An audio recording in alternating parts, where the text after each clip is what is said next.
Saya lihat portonya kan pernah belajar iklan itu dari spending 30.000 per hari. Bahkan sekarang kalau di total sudah belasan miliar mas spendingnya ya, betul nggak? Iya, kurang lebih. Akumulasi ya dari semua brand kurang lebih. Wow. Bikin produknya udah bisa, tapi nggak bisa jualannya. Karena antara bikin produk sama jualan itu kan dua part yang sangat berbeda. Jangan bayar, jangan ikut kelas berbayar sedikit pun. Mas makasih ya mas, saya bisa umrohin orang tua, bisa bayar utang 30 juta mas ke debt collector, saya udah capek ditagihin. Wah itu nangis saya mas, senang gitu, happy banget, kayak apa ya, adrenalinnya tuh kayak nagih, kayak pengen lagi ngebantu lagi gitu ya. Bagaimana tips supaya tidak boncos mas? Jawabannya gimana cara biar gak boncos, ada dua sebenarnya.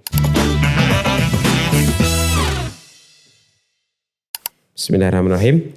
Assalamualaikum warahmatullahi wabarakatuh. Waalaikumsalam warahmatullahi wabarakatuh.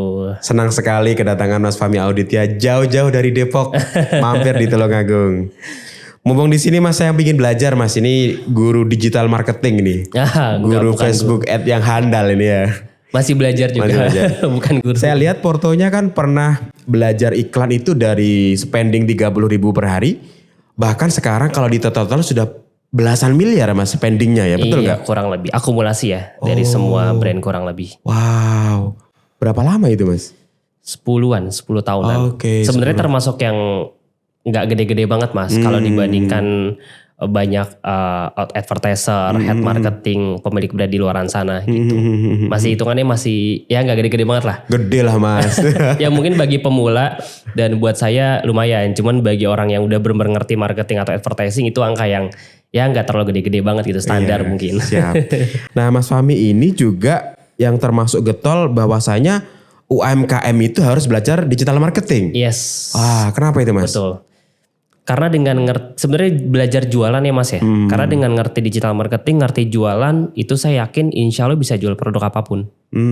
Gitu. Makanya setiap orang terlebih UMKM harus belajar digital marketing. Bener, karena bikin produk kan sekarang di Indonesia nggak terlalu sulit ya. Supplier, terus mau kolaborasi sama siapa itu kan juga bisa ya banyak. Nah cuma banyak yang udah bikin produknya udah bisa, tapi nggak bisa jualannya. Karena antara bikin produk sama jualan itu kan dua part yang sangat berbeda. Gitu. Jadi kadang bisa bikin produknya tapi nggak ngerti cara jualannya gimana. Akhirnya stoknya mati atau dead stock, ya akhirnya nggak lanjut. Gitu. Skill yang menurut Mas Fahmi yang mungkin harus dimiliki lah, ini bagi misal kita bicara pemula nih, kita udah katakanlah nih bisa bikin produk nih. Skill apa yang minimal lah, at least kalau kita mau masuk digital marketing yang harus dia miliki? Oke, kalau skill utamanya, skill besarnya kan digital marketing. Cuma kan turunannya banyak sekali kan. Bisa riset produk, bisa advertising, bisa copywriting, atau bikin landing page, bikin konten, itu turunannya cukup banyak. Gitu. Tapi yang penting di awal minimal, kalau saya minimal ke ads-nya, belajar ngiklan secara teknisnya, kemudian kalau nggak punya produk berarti belajar riset produknya juga, terus belajar belajar copywriting.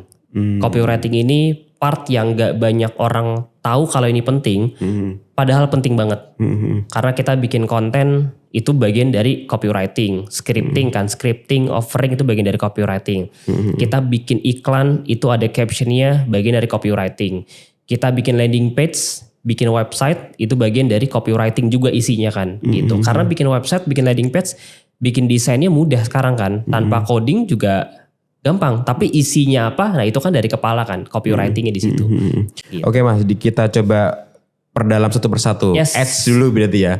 Berarti wajib ads dulu dan copywriting gitu ya. Betul, salah satunya copywriting. Oke. Ads itu sama branding mas, sorry ketinggalan. Oh branding ya. Cuman branding kayaknya panjang banget. Wah iya, itu kayak perlu satu training tersendiri kayaknya ya. Dan saya juga bukan ahlinya sih. Oke. Ya. Berarti ads ini konteksnya berarti kita ngiklan nih mas ya. Ngiklan di apa platform yang hari ini bebas. Mau di Meta, mau di Google atau di Instagram, mau di TikTok juga bisa, di YouTube juga bisa. Sekarang ada snack video gitu ya. Ada banyak sih. Gitu. Tapi intinya ngedatengin traffic fokusnya. Ngedatengin calon pembeli kan gampangnya. Jadi kita punya toko sebagus apapun, sekeren apapun, kalau nggak ada yang bisa ngedatengin pengunjungnya kan percuma. Gitu. Tadi kalau konteks tadi mas, yang pemula, yang UMKM yang mau belajar di digital marketing kan harus belajar ad. Nah dia disaranin belajar ads apa mas? Minimal seenggaknya lah. Oh platformnya maksudnya? Platformnya belajar ads apa? Kan platform banyak banget mas. Betul. Kalau pemula juga harus belajar begitu banyak platform juga pasti bingung nih mas. Betul. Nah direkomin apa kalau menurut mas Fahmi? Cari yang pasarnya paling banyak. Gampangnya kan kalau kita mau jualan sebuah barang, kira-kira marketnya sebesar apa? Contoh kayak misalnya sekarang pasar terbesar kan salah satunya Tanah Abang kan, ya karena kan di situ pengunjungnya banyak ya udah kita main di sana. Nah kalau di online itu biasanya di sekarang Meta, IG sama TikTok sih. Itu juga 3 platform yang masih cukup besar ya. TikTok juga sekarang kan besar sekali ya. Rekomendasinya 3 itu ya? 3 itu. Kalau saya dari dulu sampai sekarang fokusnya ke Meta sama ke IG gitu. Tapi saya juga sekarang ada satu tim yang ngurusin TikTok. TikTok Ads sama TikTok Affiliate. Itu juga marketnya gede banget ya. Gitu. Tapi katakanlah kita hanya menguasai satu platform aja. Katakanlah fokus di Meta Ads aja saya kira udah cukup ya mas ya? Cukup. Tergantung produksi. Tergantung produk ya. Ada beberapa produk yang memang di TikTok kencang, di Meta enggak atau sebaliknya. Cuma kalau bisa keduanya yang keduanya aja gak apa-apa. Contohnya apa tuh? Yang dikencang di Meta, di TikTok biasanya kencang. Fashion juga bisa kencang di dua-duanya. Nah kalau dari pengalaman, saya punya produk yang agak dewasa, itu masuk ke TikTok agak susah. Gitu, karena lebih sensitif kan. Jadi ya udah saya kira mainnya di Meta, sama di IG dikencengin. Nah di TikTok itu ya sampingan aja. Sedangkan beberapa teman saya gedenya malah 70% omsetnya bahkan dari TikTok. Gitu produknya. Gitu, jadi disesuaikan dengan produknya, tapi yang jelas ya 2 platform ini harus segera dikuasain sih keduanya. Gitu. Kalau produk yang cocok untuk di TikTok mas, menurut Mas Fahmi apa mas? Produk yang cocok buat di TikTok, dipasarin di TikTok. Okay. Biasanya produk yang harganya lebih terjangkau. Sebenarnya hampir semua produk sekarang bisa ya. Cuman kalau ngomongin yang nggak pakai edukasi tanda kutip ya, nggak pakai mikir, itu fashion juga cepat gitu. Terus impulsif lah. Produk-produk yang impulsif buying itu juga biasanya yang 90 ribuan, 100 ribuan gitu. Itu juga cepat-cepat banget di TikTok. Gitu. Yang bikin orang FOMO ya mas ya? Yang bikin orang FOMO.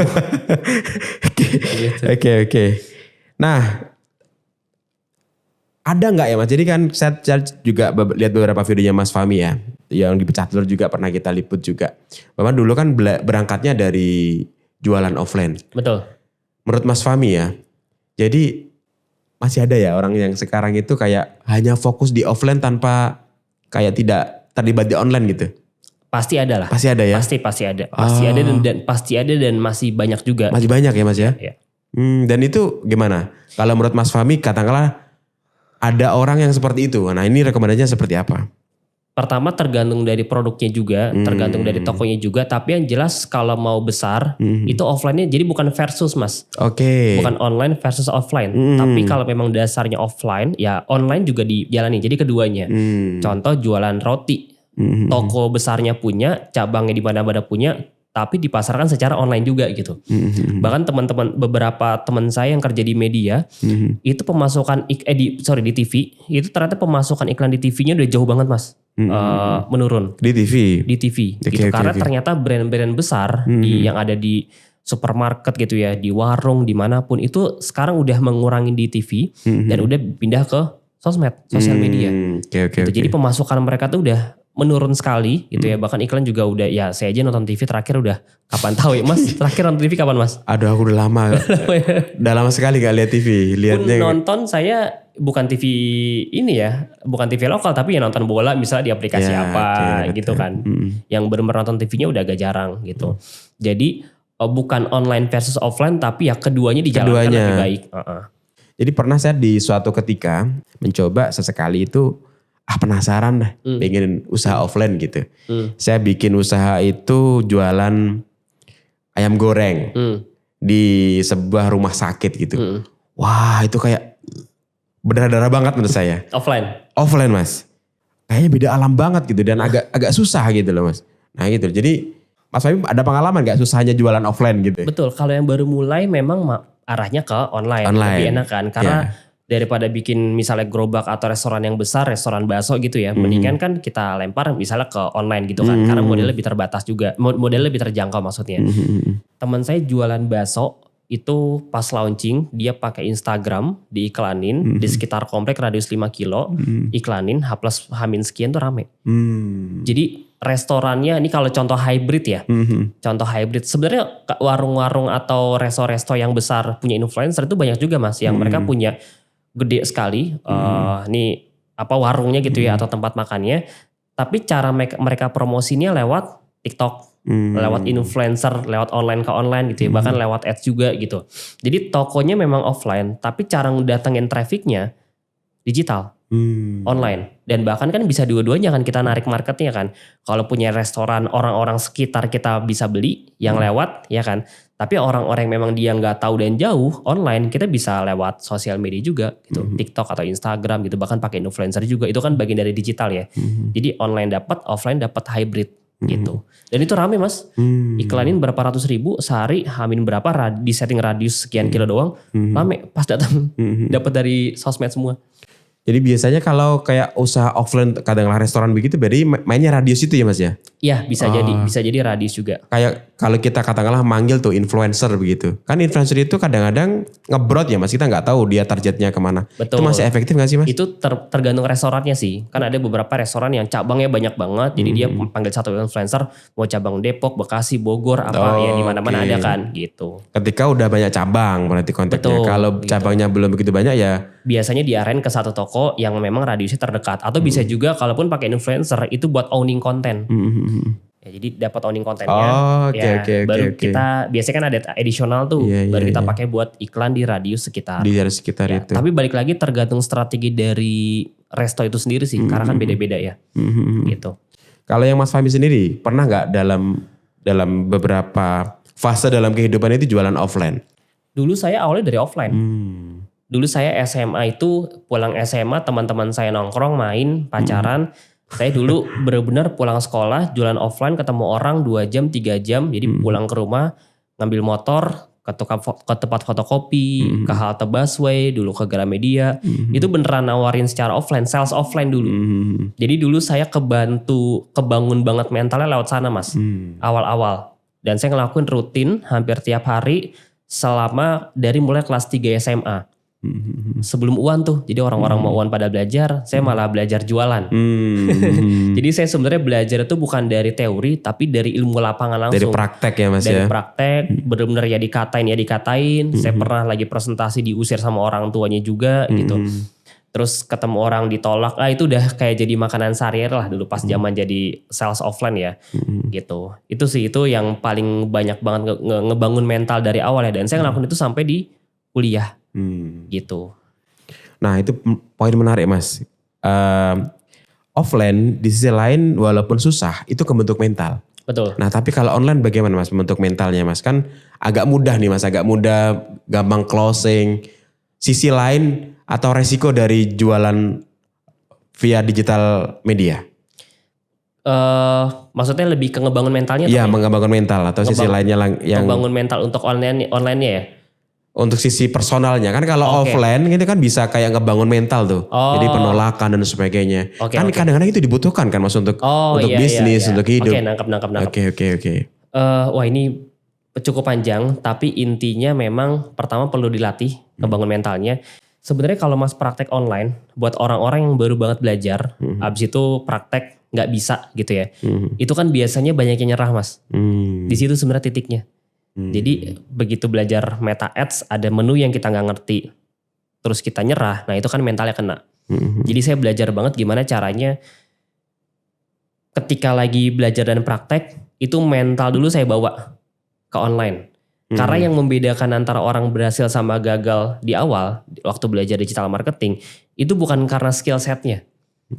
Maksudnya kalau skill set, sekarang teman-teman mungkin nonton YouTube setengah jam atau 1 jam belajar meta ads itu langsung praktek bisa. Bisa, oke. Karena kan isi laptop saya sama mas kan sama kan. Tinggal setting Facebook, ya kan. Habis itu klik audiens ini, publish beres tuh.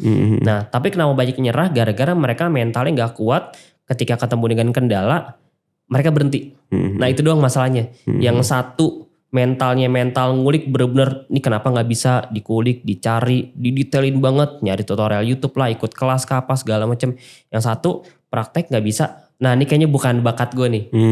Ini kayaknya bukan bidang saya nih gitu. Udah padahal baru praktek bentar, gak ada tantangannya apa-apa, baru dapat tantangan dikit gak bisa langsung nyerah.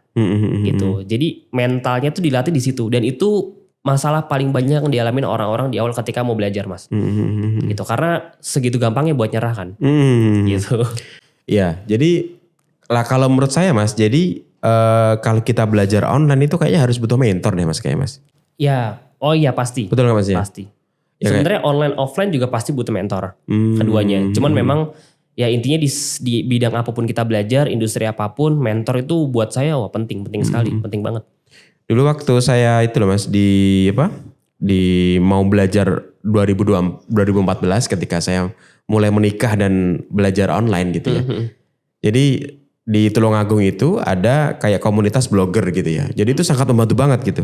Jadi saya bisa datang ke mereka, komunitas, saya bisa tanya-tanya. Bahkan kadang-kadang kita nggak bisa melihat sisi yang bisa mereka lihat karena mereka udah jago lah. Yes. Nah dan itu kita diarahin gitu. Wah kayaknya bagus banget gitu. Nah terlebih tadi juga di Mas Fahmi bilang kalau di online itu mudah banget untuk patah gitu. Betul. Wah ini mentok nih ya gitu. Jadi kayaknya kita harus butuh mentor gitu. Nah kalau Mas Fahmi dalam perjalanannya di bisnis online, apakah juga seperti itu? Ada mentor begitu? Iya pasti. Saya dari online ke offline tuh butuh mentor juga pasti.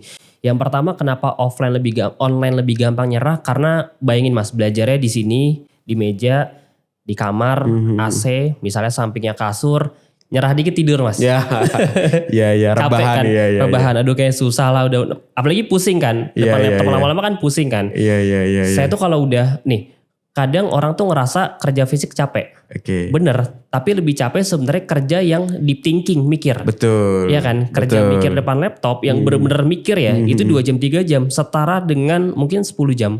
12 jam kerja fisik itu ya koreksi ya, tapi ada penelitiannya juga gitu yang menunjukkan bahwa kerja benar-benar mikir depan laptop deep thinking itu lebih capek, lebih kekuras tenaganya, lebih haus, lapar gitu kan. Itu pertama, itu alasan kenapa banyak orang yang gagal karena emang gampang nyerahnya gitu ya. Nah yang kedua, iya pasti pakai mentor gitu, karena mentor tuh ibaratnya kayak kita mau naik gunung ya, tapi kita nggak tahu jalan gitu. Ada 2 opsi kan, kalau kita mau naiknya sendirian kita ada opsi nyasar. Ada opsi entah nyampainya kapan, waktunya lebih lama, energinya lebih lama juga gitu. Itu pun kalau nyampe, kalau enggak lebih bahaya lagi. Tapi dengan mentor kita sesimpel, ini jalannya, kita tinggal ikut naik ke atas, dia tinggal pegangin, kita tinggal naik. Tapi masalahnya mentor ini cuma penunjuk jalan Mas. Kan ibaratnya kita kayak ditarik ya. Nah kalau kitanya nggak mau ikut naik ke atas, itu berat sekali. Jadi bukan berarti dengan adanya mentor kita udah pasti berhasil. Nah ini yang banyak salah kaprah ya. Bukan berarti dengan kita punya mentor yang kita bayar mentor miliaran gitu ya. Ikut mastermind harganya ratusan juta, itu sama sekali nggak pasti berhasil. Gitu. Karena yang bikin kita berhasil ya ujungnya kan diri kita sendiri. Gitu. Bahkan kadang malah ngerepotin Mas. Kalau mentinya nih nggak mau diajak naik, kitanya udah ngulurin tangan kan ibaratnya kan. Jadinya kitanya ikut ke bawah, ketarik. Jadi main tarik-tarikan gitu. Nah jadi poinnya mentor cuma ngasih jalan, yang naik, yang berusaha, yang capek, yang pakai tenaga, kita kan tetap harus naik ke atas. Tapi lebih mudah karena jalannya udah ada gitu. Nah analoginya sesimpel kayak kenapa saya tuh dari dulu sering banget belajar dan saya lebih prefer dari sekian banyak ikut kelas, saya kan ikut kelas yang gratis juga, yang ratusan ribu, yang jutaan, sampai akhirnya ikut yang belasan juta juga pernah gitu ya. Mungkin 200-300 juta kayaknya saya udah habis buat beli kelas dan segala macam. Karena 1-2 hari kelas itu isinya adalah pengalaman mentor saya atau guru yang saya pelajari selama belasan tahun. Dia udah keluar uang mungkin miliaran gitu ya. Dia udah benar-benar pakai banyak waktu, tenaganya buat trial error, ngandel ratusan tim, brandnya banyak yang gagal. Itu diolah hanya dalam waktu 2 hari. Jadi kita bisa langsung menyerap gitu ya. Iya, tahu isi otaknya. Karena yang paling penting kan dia punya income 1M sebulan.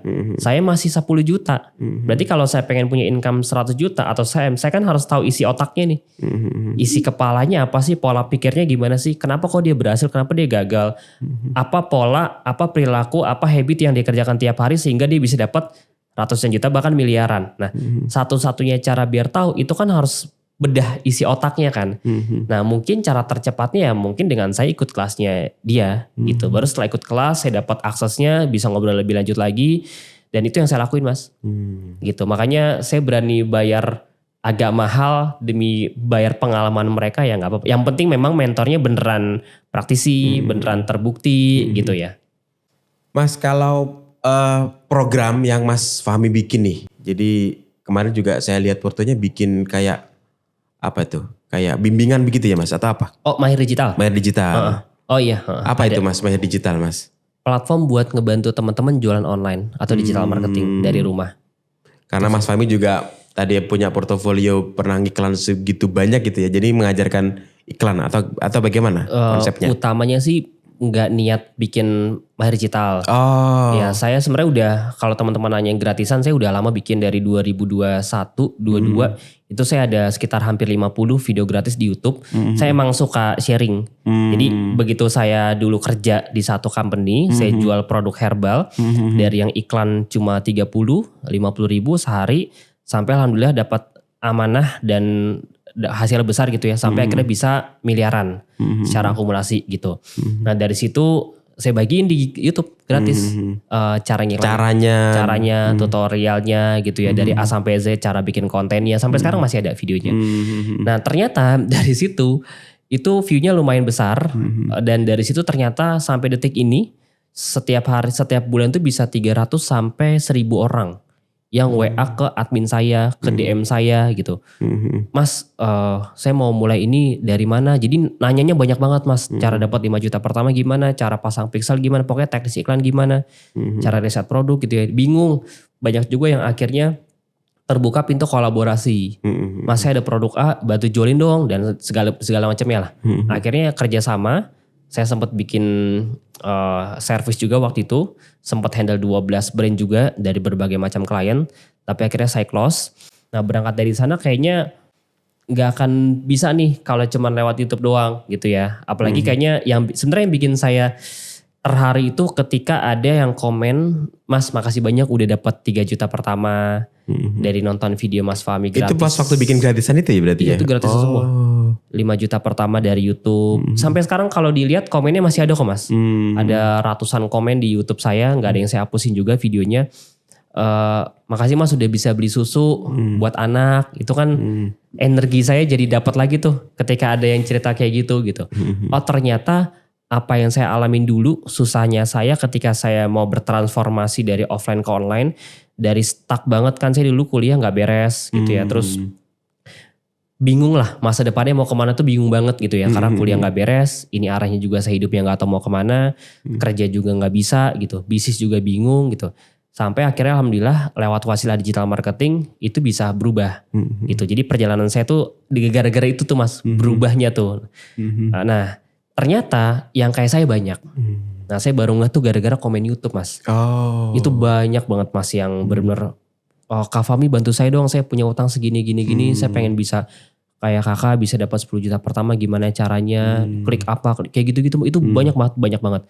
Wah ini kayaknya banyak banget yang butuh, banyak banget yang perlu. Ya udah akhirnya sampai dari situ saya bikin YouTube-nya lebih banyak video-videonya gitu. Sampai akhirnya saya sama co-founder Mahir Digital, waktu itu bertiga, ya udah deh kita bismillah deh kita seriusin, kita bikin satu platform khusus, awalnya kecil-kecilan buat ngebantu teman-teman supaya lebih intens belajarnya, supaya bisa dapat duit dari rumah dengan cara online, dengan fasilitas terbaik tapi dengan harga yang terjangkau. Nah itu kata kuncinya gitu. Jadi kita pengen banyak orang yang bisa ikut belajar dengan harga yang terjangkau supaya rame gitu. Jadi saya ngejar banyaknya, karena awal saya bikin itu saya terinspirasi dengan Gojek Mas sebenarnya. Dengan adanya satu orang founder Gojek di 2025 ini akumulasi bisa ada 8 juta orang yang akhirnya bisa nafkahin anaknya, istrinya atau keluarganya gitu ya, dari yang mungkin mereka hopeless ya, nggak tahu nih hidupnya mau kayak gimana, mungkin beli susu, beli makan nggak bisa, tapi dengan adanya Gojek jadi driver, ya udah at least 3 juta, 5 juta, 7 juta sebulan tuh bisa gitu. Nah saya pengen banget sebelum meninggal itu at least bisa ngasih manfaat gitu ke banyak orang. Nah mungkin ya hatinya terpanggil lewat sini, karena saya juga pribadi berubah hidupnya lewat sini gitu. Jadi saya kasih apa ya, mungkin feedback atau saya kasih kembalikan ke industri ini, karena saya ngertinya di sini juga, supaya banyak teman-teman yang bisa kebantu juga lewat sini gitu. Tadi saya mendengar Mas Fahmi bilang DO. Nah jadi saya ingin flashback sebentar nih. Jadi Mas Fahmi gak bisa nyelesain kuliah begitu ya dulu ya? Atau bagaimana? Oh iya, kuliahnya dulu gak selesai. Itu karena apa Mas, boleh tahu? Dulu saya, tadi Mas jualan offline. Ya, tapi ini disclaimer ya, takutnya banyak mahasiswa juga nih yang nonton nih. Jadi saya nggak lulus kuliah itu bukan gara-gara saya nggak jelas masa depannya mau kemana. Bukan gara-gara udahlah cabut aja, enggak. Gara-gara saya memang sudah tahu mau kemana. Karena banyak orang yang menyalahgunakan kata-kata drop out kan. Bill Gates aja DO. Iya. Mark Zuckerberg aja DO. Iya. Banyak orang DO sukses gitu ya. Banyak orang DO sukses. Apa saya DO aja gitu. Itu Gak bener ya mas? Gak bener ya. Jadi mereka DO karena DO-nya pertama mereka di Harvard. Yang kedua mereka DO-nya karena mereka sudah punya bisnis duluan. Mereka udah canggih banget. Mereka udah otaknya udah bener kemana-mana gitu. Jadi bukan DO karena emang gak ada tujuan. Nah ketika saya dulu mutusin buat gak lanjut. Karena kalau saya pribadi begitu saya lanjutin kuliahnya. Di saya tuh gak kepake. Di saya ya. Karena kan saya dulu PR. Terus jualan, marketing. Arahnya kesana kan.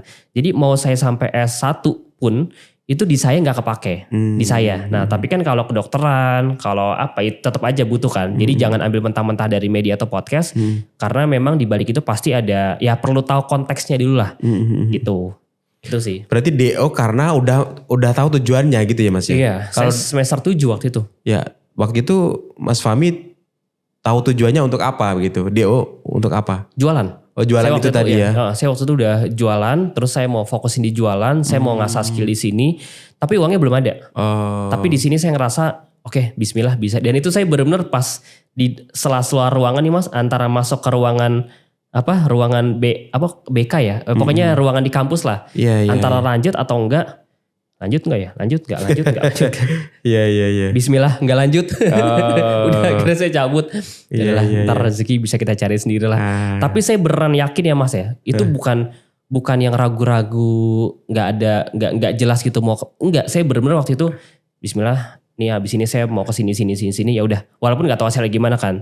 Tapi bukan karena enggak ada tujuan. Nah itu kata kuncinya ya. Jadi dan juga bukan karena malas ya.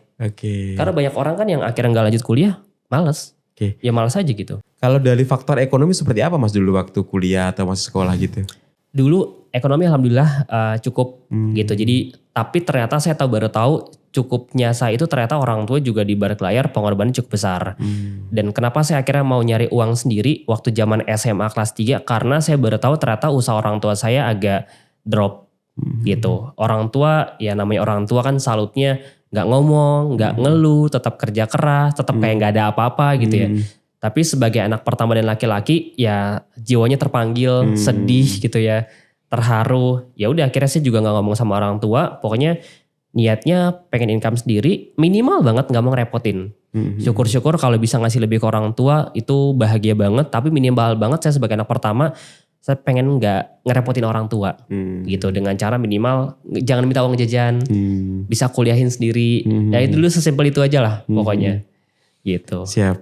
Balik lagi ke tadi mas, itu tadi kan Mas Fahmi ingin karena bikin Mahir Digital karena pernah ngerasain susah kemudian menemukan di jalan digital, ingin ngebantu banyak orang lewat jalur jualan online atau digital marketing. Value maksimal, harga minimal gitu ya. Nah itu berapa harganya di Mahir Digital mas? Baru saya dapat tuh kalimat itu mas tuh.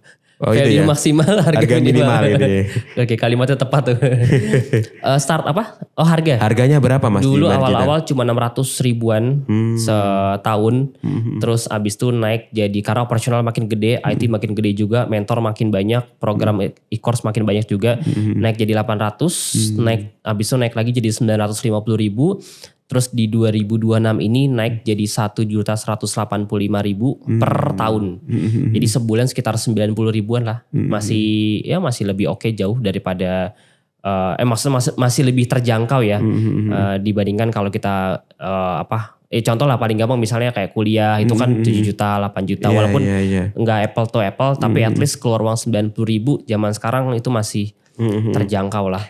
Ada nggak mas kayak program tester gitu? Mungkin kan mungkin di sebagian orang terjangkau tuh, atau mungkin di sebagian orang agak kurang terjangkau, katakanlah baru memulai dan sebagainya. Ada nggak mas kayak program tester atau apa yang kecil-kecil gitu? Ada ya? Ada 6 bulan itu 895.000 sama ada juga yang gratis. Oh, ada yang gratis? YouTube saya gratis. Oh, yang YouTube. Iya, maksudnya di YouTube gratis, di podcast MD sekarang mau dibuat juga gratis. Kemudian webinar di MD itu buat preview kalau teman-teman mau lihat juga 35.000. Jadi di webinar 35.000 itu kita belajar sekitar 3 jam sama mentor saya. Itu ngebedah preview seputar My Digital tuh apa, isinya apa aja, yang dipelajari apa aja. Kita praktek bareng, riset produk bareng juga gitu. Itu sekitar 2 jam sampai 3 jaman lah gitu. Dan sebenarnya dari gratisan aja juga udah banyak yang menghasilkan. Gitu. Jadi saya selalu nyaranin ya, kalau teman-teman yang pengen belajar, ini banyak juga nih, saya mungkin sekalian jawabin kali ya. Kalau pengen belajar nggak ada uang, jangan bayar, jangan ikut kelas berbayar sedikit pun. Maksudnya kalau uangnya aja buat makan kurang gitu ya, buat sehari-hari kurang, saya nyaranin ini jangan bayar. Lebih baik uangnya dipakai buat ya makan, tabungan dan segala macam. Pakai uang buat beli, buat investasi layar ke atas, kelas dan segala macam, itu pakai uang dingin. Gitu, itu yang selalu saya terapin, dan jangan ngutang juga. Itu yang selalu saya terapin. Kalau emang benar-benar belum ada sama sekali, YouTube belajar gratis juga banyak banget. Di saya ada, di mana-mana juga ada, belajar aja gitu. Ya kalau di MD fokusnya soalnya bukan cuma belajar e-course-nya aja Mas. Kan e-course kita juga ada 400 ya.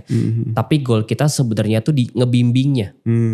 Itu yang paling mahal tuh tanda kutip, sebenarnya kita membantu, memfasilitasi, membimbing mereka sampai beneran bisa praktek setiap hari. Lewat grup WhatsApp, kopdar, webinar, e-course kayak gitu-gitu. Yang saya maksud mentor tadi seperti itu Mas. Jadi dibimbing, jadi bener-bener diarahin, dikawal gitu kan, dievaluasi punya kita, dibantu nge-breakdown gitu kan. Nah itu bener-bener yang mahal gitu, bukan hanya sekedar kayak apa namanya ya, ilmu pembelajaran di bidang tertentu kan gitu. Betul. Nah itu yang menarik sih Mas. Betul. Saya besar dari situ Mas sebenarnya. Besar dari saya itu produk bimbingan. Saya sama mentor saya itu tanpa sadar dari jualan offline, sales sampai jualan online dulu 2020-2021 ya zaman COVID. Itu saya 10 tahun dibimbing dan saya sempat ada di fase waktu di belajar advertising. Tiap abis subuh saya Zoom sejam 2 jam buat ngulik dashboard. Tiap hari tuh berbulan-bulan. Ini kenapa chatnya mahal, kenapa kontennya jelek, kenapa ininya mahal, kenapa landing page-nya bermasalah. Besok pokoknya harus murah ya. Nggak tahu gimana caranya, pokoknya besok ininya harus murah, kliknya harus sekian. Itu di-push Mas tiap hari. Dan kalau saya nggak dibimbing kayak gitu, kayaknya berat gitu. Karena kalau cuma sekedar belajar aja, habis itu biasanya sorenya udah lupa. Makanya harus pengulangan juga kan. Pengulangan, dan kadang-kadang butuhnya dibimbing itu kadang-kadang yang diajarkan sama yang kita alami case-nya berbeda. Betul. Nah case-nya berbeda. Jadi kalau nggak didampingi, wah itu kan kadang-kadang kita mau jalan itu ragu-ragu. Bener nggak kita ngelakuin ini? Apalagi kalau kita ngiklan kan lawan katanya kan boncos Mas. Betul. Ya itu kan spendingnya bisa lebih besar daripada pemasukan, dan itu akan mungkin lebih worth it ketika ada bimbingan gitu. Betul, bener-bener banget. Gitu. Di awal tuh butuh banget, butuh banget bimbingan. Kalau udah terbiasa, mentalnya udah kelatih, skill setnya udah naik juga, pelan-pelan bisa dilepas. Pelan-pelan baru tuh yang dibutuhkan bukan bimbingan lagi, tapi lebih ke update ilmu dan update insight biasanya. Kayak saya kan punya program setiap setahun itu minimal banget sekali Mas. Ikut satu workshop yang memang sesuai dengan bidang saya, digital marketing, satu skill tambahan. Misalnya finance, entah operasional, entah financial market gitu ya. Tapi minimal banget satu, saya pasti akan update ilmu saya pribadi digital marketing. Kayak kemarin saya baru ikut kelas itu belasan juta juga, salah satu CMO-nya brand yang cukup terkenal, itu materinya advance sekali, gitu. Nah itu nggak perlu bimbingan, karena kan yang kita butuhkan adalah insight kan. Betul. Gitu. Tapi hanya berlaku buat yang memang sudah ngerti fundamental. Iya, sudah di intermediate lah ya. Betul. Dan sudah punya mindset yang bener, mental yang kuat, gitu. Kalau mentalnya masih dikit-dikit nyerah, mau ikut kelas ratusan juta miliaran susah Mas, mental lagi. Nggak, belum punya fundamentalnya karena. Betul. Iya, benar. Kalau kita bicara konteks ngiklan nih, ads nih ya. Bagaimana tips supaya tidak boncos Mas? Aduh. Nah ini. Tips supaya tidak boncos Tidak boncos saat iklan. Tidak boncos, jangan iklan kayaknya Mas. Wah jangan iklan. Karena pasti boncos berarti ya? Atau gimana? Enggak pasti, tapi itu bagian dari resiko. Oke. Jadi kayak kita masuk ke financial market, biasanya di awal karena belum ngerti polanya. Gini, kalau saya kan tipikalnya memang lebih suka learning by doing. Kalau berenang tuh gampangnya daripada kita, yang nomor satu nih ya, daripada kita belajar berenangnya teori dulu, cara berenang gitu ya, nonton di YouTube 1 jam, 2 jam atau bahkan seharian, itu kan begitu minggu depannya beneran praktek nyebur, tenggelam juga kan. Nah jadi saya tipikalnya belajar setengah jam, nyebur ke kolam, pasti tenggelam juga, sama-sama tenggelam, tapi tenggelamnya cepet. Nah habis tenggelam baru deh belajar evaluasi apa yang perlu diperbaikin. Nah saya nyaranin kalaupun teman-teman pengen iklan, pertama pakailah modal uang dingin, bukan uang panas. Yang kedua selalu jaga resikonya. Misalnya budgetnya misalnya 1 juta, maksimal banget misalnya 200.000 mas. Jadi 200.000 ini testing iklan, kalau ternyata beneran hasilnya jelek banget, udah jangan dilanjutin. Kan sederhananya iklan itu tujuannya mas iklan 100.000 dapat 1 juta. Kan simpelnya kan gitu kan. Cuman kan di dalamnya ada baca data lah, ada harus perbaiki landing page, copywriting dan segala macamnya. Tapi intinya gimana cara 100.000 jadi 1 juta. Jadi begitu mas iklan misalnya 100-200.000 hasilnya jelek, kalau saya nyaranin stop dulu. Stop, evaluasi dulu. Gitu. Nah jadi jawabannya gimana cara biar gak boncos, ada 2 sebenarnya. Bukan 2, ini urutannya ya. Yang pertama yang pertama itu kan tahapannya kalau dari nol kita perlu belajar dulu. Belajar ngiklannya sebenarnya kan. Belajar ngiklan, belajar setting iklan, belajar strateginya. Nge-ads-nya lah. Nah yang kedua, ini yang banyak orang luput mas sebenarnya. Belajar baca data. Nah itu 2 hal yang berbeda. Ngiklan sama baca data itu beda banget skill setnya. Iklan sekarang setengah jam kelar. Gampang. Karena tinggal nonton YouTube beres gitu ya. Tapi apakah pasti untung? Enggak. Ya kan? Karena tadi nggak ngerti baca datanya. 50.000 iklan, 100.000 iklan, nggak ada yang closing sama sekali. Berarti kan rugi kan. Nah itu kita harus masuk ke fase baca data. Kenapa nih nggak dapat hasilnya? Oh ternyata landing page-nya kurang menarik. Karena yang ngeklik banyak, landing page yang visit banyak tapi nggak ada yang beli. Oh ternyata CS-nya closing rate-nya kurang bagus. Yang ngechat kita 20 mas. 1 pun gak ada yang beli, berarti CS-nya misalnya bermasalah gitu. Ya balas chatnya kelamaan, jutek gitu misalnya, atau mungkin harganya juga kemahalan. Jadi faktornya tuh banyak banget. Makanya perlu ngiklan dulu, test market, lihat 100.000 gimana hasilnya, baru deh dari hasil itu kita olah tuh mas, kita evaluasi gitu. Jadi kurang lebih itu sih tipsnya. Cuman gampangnya daripada mikirin gimana cara biar gak boncos, lebih baik kita manajemen resikonya dibenerin. Gimana tuh manajemen resiko? Tadi uangnya berapa? 1 juta. Oh yang tadi ya. Uangnya berapa? 1 juta. Ya udah pakai dulu 200.000. Tapi 200.000 siap hilang nih. Jangan sampai ini 200.000 buat pesan makan, sekolah anak, tabungan. Nah itu yang banyak salah mas. Termasuk masuk ke financial market juga kan rumus utamanya nggak boleh pakai uang panas ya. Panas, gitu. Dan itu banyak yang tahu tapi nggak praktekin, gitu. Itu sih itu yang paling utama ya. Kalau udah hilang 200.000 kita nggak akan keganggu karena uang kita masih puluhan juta misalnya. Tapi kalau uang kita 3 juta, kita pakai 2,8 juta buat iklan, besok nggak bisa makan apa. Nah itu yang bikin stres. Semuanya disalahin kecuali diri sendiri. Metanya jelek, kontennya jelek, mentornya nggak bener, semua disalahin pokoknya. Gitu. Jadi siapin angka terkecil dari yang kamu punya, yang kamu itu siap kehilangan. Betul. Mungkin itu definisi dari manajemen resiko. Manajemen resiko tadi. Betul. Ya. Dan ini siap diresikokan gitu. Betul. 2 hari aja kelihatan biasanya di awal. Yang penting kan nyobain dulu kan. 1 hari, 2 hari tes iklan jelek ya udah stop dulu. 50.000 abis ini udah stop dulu. Kalau nggak kuat udah stop dulu. Dan emang namanya advertising atau ngiklan itu memang mental buat ngiklannya juga harus dilatih. Soalnya kan kita ngeluarin uang kan. Betul. Mungkin kalau udah jalan lebih enak kali mas. Jadi kayak sudah ada sekian persen dari budget, dari profit yang kita kembalikan ke iklan gitu. Mungkin lebih. Betul. Kalau udah jalan itu kan. Kalau udah jalan, kalau udah ada profit, udah ada muter profit, kan. muter. Ya. Oke mas, ini kalau kita udah jalan nih. Jadi udah jalan, katakanlah usaha udah jalan, udah ada profit. Misal nih kita ingin diinvest lagi, direinvest ke kita bicaranya ini nge-ads ini adalah investasi untuk beli data atau untuk mendapatkan new customer again gitu. Itu berapa persen mas kalau menurut Mas Fahmi? Buat diinvest lagi. Untuk diiklankan lagi. Jadi dapat profit. Dapat profit nih. Berapa profitnya yang buat diinvest lagi? Ya, untuk di budget spending lagi gitu. Wah ini tergantung mas. Kalau brand besar banget tuh mungkin ya. Ini budget marketingnya 7-10%. Tapi tergantung brand besarnya, tergantung konteksnya ya. Kalau brand besar mungkin pasti mereka ada budget marketing atau budget ads-nya. Budget konten, budget apa gitu ya. Tapi kalau produk digital kan gak ada modal lagi. Itu bisa 100% Mas, saya lempar lagi. Jadi tergantung produknya ya, tergantung produknya, tergantung lagi di fase mana, tergantung budgetnya berapa, dan tergantung goalnya apa. Karena ada beberapa yang kayaknya costnya lebih baik dipakai buat tabung dulu, dipakai buat invest ke karyawan atau ngebangun tim, dipakai buat invest konten. Nah, saya ada beberapa brand yang memang ini digital produk tapi ya, nggak ada HPP, tim nggak ada. Wah itu enak banget. Saya dapat profit 100%, uangnya ini semua saya putar lagi Mas. Saya hajar lagi 2 kali lipat. Jadi ibaratnya sekarang iklan 100 juta, dapat 100 juta lagi, bulan depan 200 juta. Berlipat tuh. Dan itu enaknya kalau kita sudah ketemu produk yang winning ya. Atau brand yang bagus gitu ya. Atau produk digital yang oke gitu ya.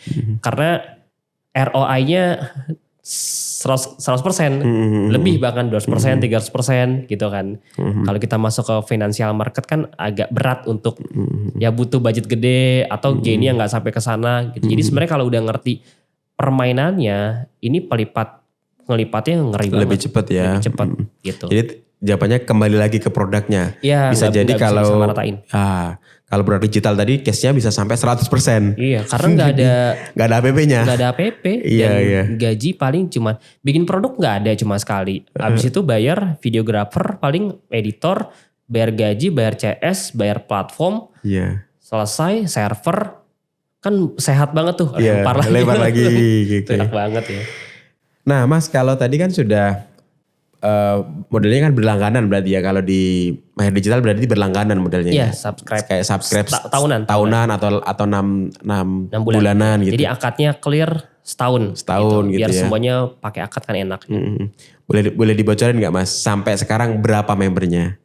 Member lebih dari 10.000. Wah, Masya Allah. Campuran ya secara akumulasi. Gitu. Wah itu banyak banget loh Mas, lebih dari 10.000 banyak banget Mas. Iya, alhamdulillah. Nah apa menurut Mas yang kok banyak orang yang kemudian join gitu loh? Produk Mas. Produk ya? Karena pelayanannya. Karena produknya memang buat banyak orang tuh yang bilang oke, berkualitas. Emang harganya juga bukan sesuai sama value ya. Value itu di atas harga. Gitu. Jadi saya memang bikin gimana caranya supaya harga ini seterjangkau mungkin dan value-nya tuh jauh banget di atas harga gitu. Jadi bahkan mereka ya rugi sebenarnya kalau nggak belajar gitu. Karena nggak ada resiko gitu. Itu sih mungkin itu satu, dan itu sesuatu yang memang saya yakini kan. Saya kalau bikin produk kan memang ya di produk fisik pun kan saya juga ada produk fisik ya. Ada produk fisik, ada produk digital, terus ada Mahir Digital juga yang sekarang. Saya memang kalau bikin ya beneran all out gitu. Mentor ada 8 sampai 9, tim juga ada lumayan banyak, puluhan. Kemudian IT-nya juga kita bukan IT template, kita benar-benar IT-nya yang full coding semuanya. Dan servernya juga nggak murah gitu ya, lumayan mahal lah. Terus isinya juga kan kopdar, webinar, live webinar kita bisa total mungkin 20 kali sebulan ya. E-course lebih dari 400, recording kita juga ada lebih dari 200 sekarang.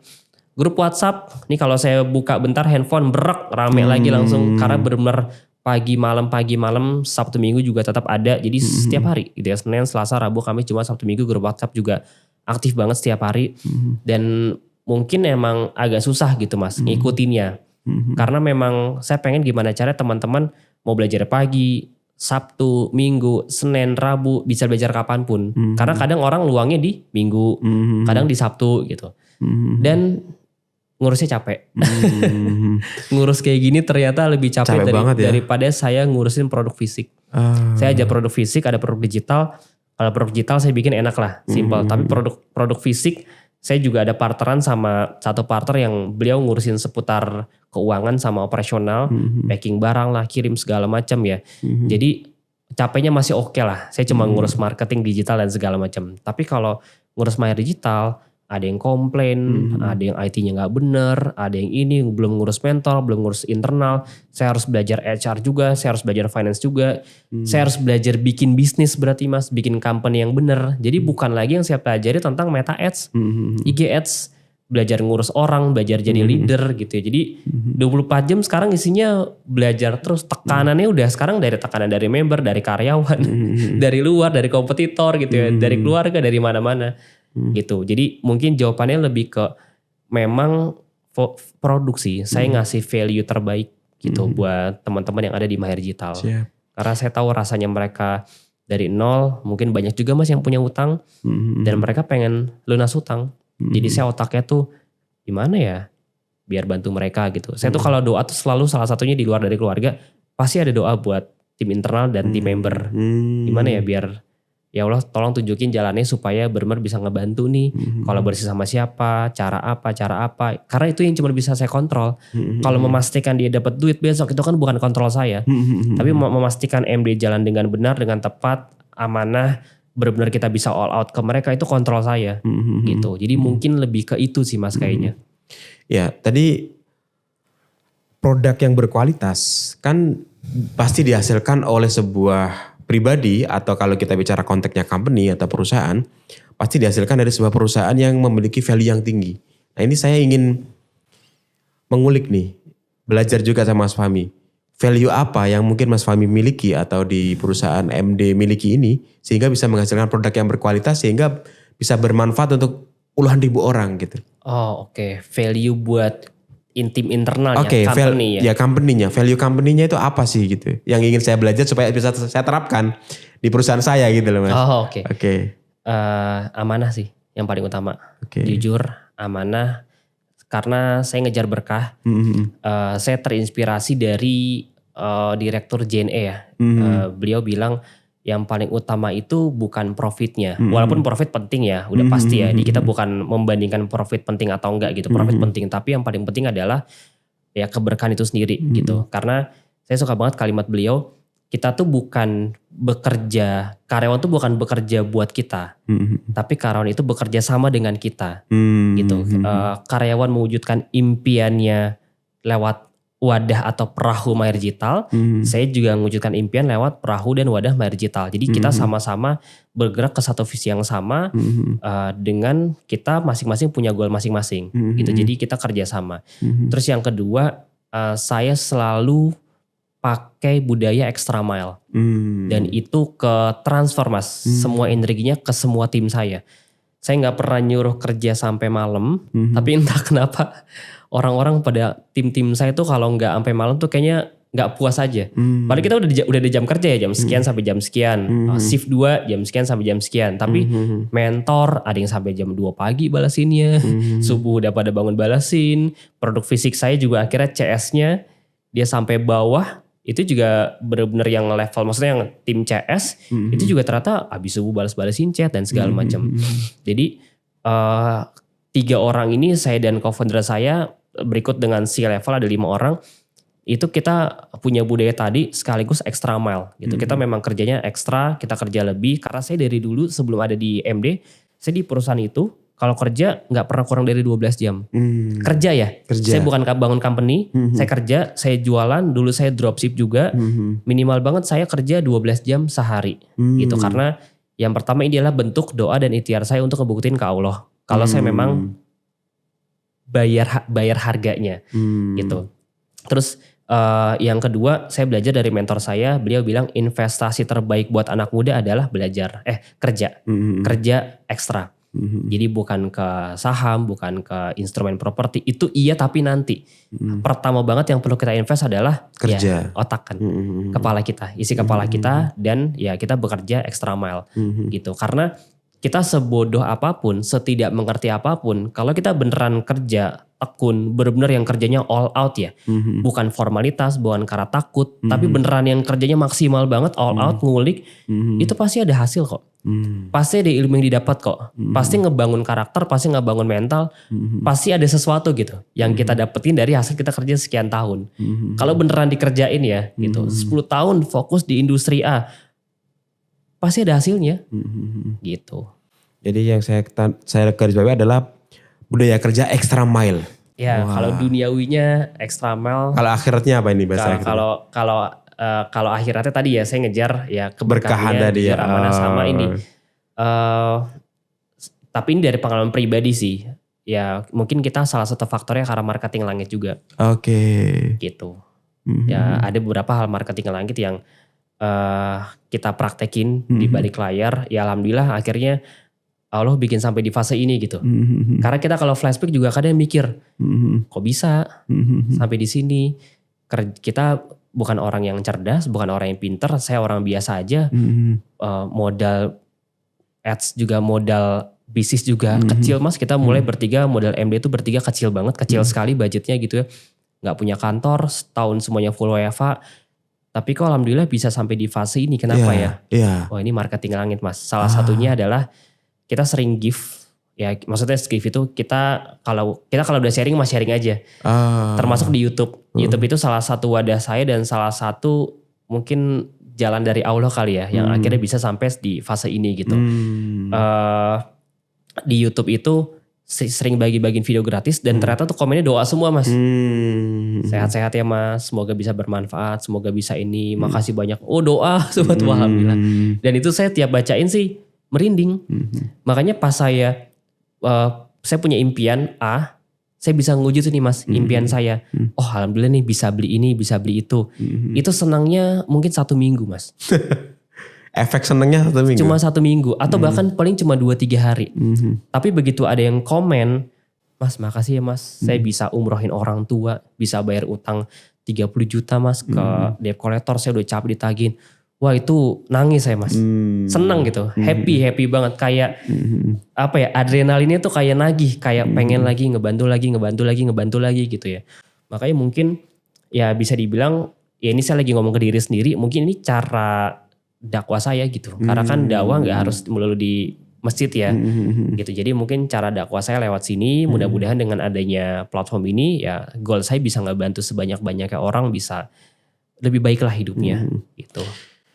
Ini Mas Fahmi kan masih muda lah, tapi udah hebat banget gitu ya. Kalau kita bicara end game mas, apa sih kayak dream terbesarnya Mas Fahmi yang ingin dicapai gitu? End game-nya mau kemana gitu? Waduh, pertanyaannya berat sekali nih. Ya mungkin sesimpel pengen bermanfaat sih mas. Ya maksudnya kalau visinya saya pengen, kan kalimat bermanfaat itu kalimat yang sebenarnya sederhana ya mas ya, simple ya. Tapi gak semua orang bisa punya makna yang dalam. Nah buat saya kalimat bermanfaat itu tuh beneran dalam. End game-nya adalah saya pengen jadi orang yang super kaya, supaya saya bisa ngebantu banyak orang. Gitu. Saya bisa bangun masjid yang banyak, saya bisa bangun sekolah yang banyak, saya bisa sedekah tanpa batas gitu ya. Karena kita makan sehari sebanyak-banyaknya paling berapa sih mas? Ya 3 piring. 3 piring mau makan semahal apapun, beli daging, beli apa juga paling habis berapa gitu ya. Dan itu gak mungkin tiap hari. Jadi kayaknya makan uangnya sebanyak apapun juga gak akan gede-gede banget gitu. Nah saya terinspirasi dari dulu ada salah satu mentor saya, dia bilang cari uang sebanyak-banyaknya dengan cara yang halal. Yang kedua pakai secukupnya aja. Yang ketiga gunakan untuk jalan kebaikan gitu. Karena ada quotes yang bilang kita punya uang tanpa terbatas pun ribuan triliun itu tidak cukup untuk ngebantu orang yang ada di dunia ini. Saking banyaknya orang yang harus kita bantu. Harus dibantu. Ya, jadi kita mau punya uang sebanyak apapun itu tetap aja nggak akan bisa membantu berapa miliar manusia yang ada di dunia ini gitu, nggak akan cukup gitu. Jadi saya pengen banget sebelum meninggal jadi orang yang benar-benar bisa ngasih manfaat ke banyak orang gitu ya. Dan untuk saya ngasih manfaat ke banyak orang ya saya harus menuhin gelas saya dulu. Saya harus bisa bikin saya punya banyak uang dulu, banyak rezeki, baru nanti gelas saya mulai tumpahin ke orang lain supaya orang lain juga merasakan manfaatnya gitu. Dan mungkin salah satu jalannya adalah lewat Mahir Digital secara keilmuan ya gitu ya. Dan yang kedua saya pengen juga di MD jadi amal jariah gitu. Jadi ada satu kalimat, satu kata, satu video aja yang bisa ngerubah hidup teman-teman yang nonton, itu kan insya Allah bisa jadi amal jariah. Dan itu sudah insya Allah sudah cukup untuk ketika saya meninggal nanti insya Allah dapat terus dari sana gitu. Mas Fahmi, closing statement dari Mas Fahmi untuk audiens Pecah Telur. Oke, closing. Mungkin yang pertama mimpi yang besar gitu, karena dulu saya takut banget mimpi. Ya, dan ternyata orang yang takut mimpi itu sama aja kayak orang yang udah meninggal, tapi sisa badannya doang gitu, fisiknya aja tapi gitu. Sebenarnya rohnya, jiwanya mungkin udah nggak ada. Jadi udah tinggal ngejalanin hari-hari aja tuh mas, udah tinggal nunggu meninggal secara fisik gitu. Jadi dan ini nggak ada batas umur ya.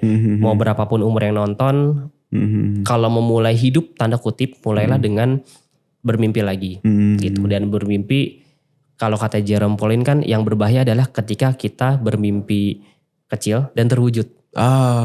Gitu. Jadi kalau saya dari dulu udah memang punya mimpi yang besar. Dan buat Allah gampang.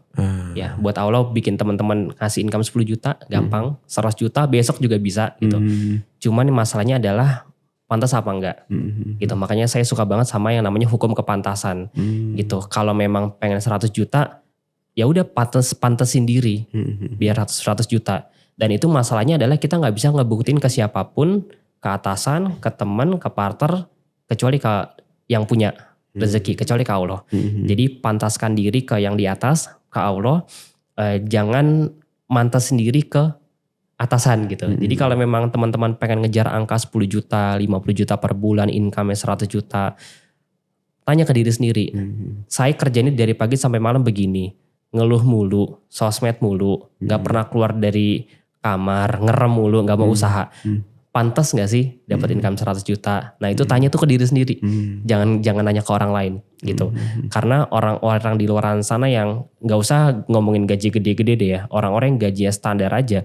Itu mereka juga begadang. Mereka juga dari pagi sampai sore. Pagi hujan tetap berangkat. Malam macet-macet tetap jalan juga gitu. Jadi tanya ke diri sendiri apa yang teman-teman lakukan sekarang.